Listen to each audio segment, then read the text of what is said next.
से ताल्लुक़ रखने वाले सिख, मुस्लिम, ईसाई, बौद्धिस्ट कहते हैं, जिनकी आबादी इस देश में लगभग 80 से 90% है, चाहे वो किसान है, मजदूर है। अगर सब लोग, हम लोग मिल करके अपना हक हिस्सा लेने की कोशिश करें तो निश्चित तौर पर इस देश में हम अपना हक हिस्सा ले सकते हैं। आज़ादी के 75 साल बीत जाने के बाद भी जो बाबा साहब अम्बेडकर ने संविधान में लिखा और 26 जनवरी 1950 को लागू हुआ, वो आज तक हक अधिकार न हमको मिले, न आगे हमें अपने बच्चों को मिलते हुए नज़र आते। अगर हमें अपना हक हिस्सा लेना है, हम चाहते हैं कि इस देश में हमारे बच्चों को अच्छी शिक्षा मिले, अच्छा रोजगार मिले, पढ़ने के बाद उन्हें, किसान को खाद बीज सस्ती हो, उसके फसल की सही कीमत हो, कर्जा उसको ब्याज रहित मिले, सिंचाई की उसे सुविधा मिले, निःशुल्क सुविधा मिले। ये सारी सुविधाएं अगर हमें चाहिए तो हमें ये देखना पड़ेगा कि ये सुविधाएं हमें मिलती कहाँ से। अगर हम ध्यान से देखें तो एक तरफ वो लोग हैं जो वो कहते हैं कि आपकी सारी सुविधाएं, आपको कुछ करने की ज़रूरत नहीं है, या तो आप लेटे लेटे कहीं हो आइए या संगम नहाइए, ये सारे समस्या का समाधान हो जाएगा। और एक तरफ वो लोग हैं यथार्थ जीवन में कि अगर आपको अपना कर्तव्य नहीं करेंगे तो आपको जीवन में कुछ हासिल नहीं होगा। आपको अगर परीक्षा पास करनी है तो उसके लिए आपको पढ़ना पड़ेगा। आपको अगर यहाँ से फर्रुखाबाद तक जाना है तो आपको चल के जाना पड़ेगा, या बस में जाइए या साइकिल से जाइए या पैदल जाइए, लेकिन चलना पड़ेगा, अपने कर्तव्य को करना पड़ेगा।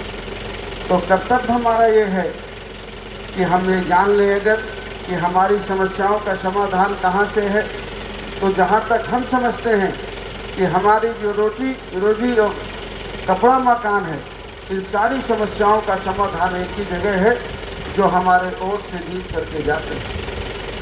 जिन लोगों को हम वोट से जिता करके भेजते हैं, उन्होंने आज तक हमें हमारा हक हिस्सा देने का काम नहीं किया। अगर हमें हक हिस्सा लेना है तो जितने हम गरीब कमज़ोर लोग हैं, हमको आपस में भाईचारा बना करके अपने वोट का एक जगह इस्तेमाल करना होगा और अपनी मर्जी के मुताबिक सरकार बनाना होगा ताकि हमारी समस्याओं का समाधान हो सके। बाबा साहब अम्बेडकर ने संविधान लिखा, वोट का अधिकार मिला, ये सोच के दिया हमारे महापुरुषों ने कि इस देश के गरीब लोग, कमज़ोर लोग एक दिन जागरूक होंगे, अपने वोट का एक जगह इस्तेमाल करेंगे, अपनी मर्जी की सरकार बनाएंगे और अपना और अपने बच्चों का हक हिस्सा हासिल कर लेंगे। लेकिन हो गया उल्टा।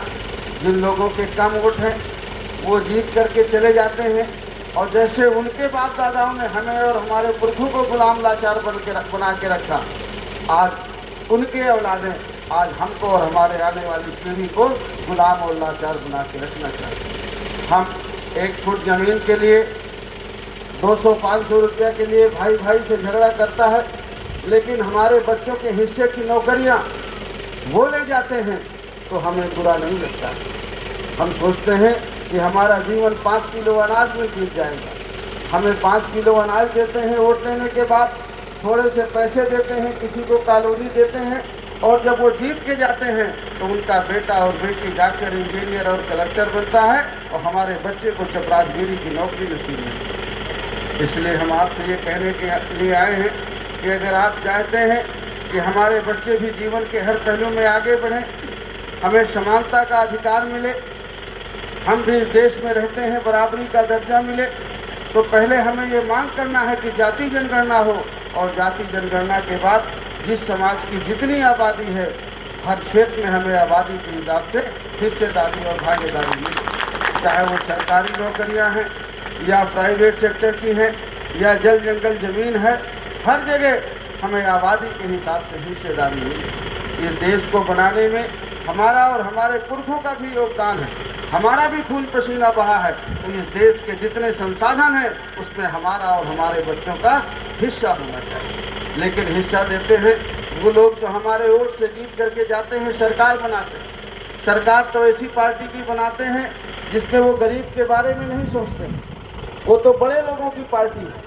जब तक आप गरीब की, किसान की, मजदूर की पार्टी, अपनी पार्टी जन अधिकार पार्टी को आप नहीं मजबूत करेंगे, उसको जिता करके नहीं भेजेंगे, तो हमारी समस्याओं का समाधान नहीं है।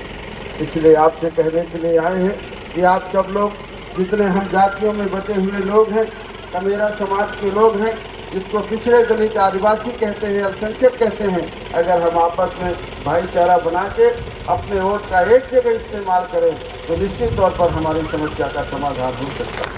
हमको बुला करके हमारी बातों को सुना, उसके लिए आप सब लोगों को तहे दिल से शुक्रिया। माननीय बाबू सिंह कुशवाहा जी जिंदाबाद।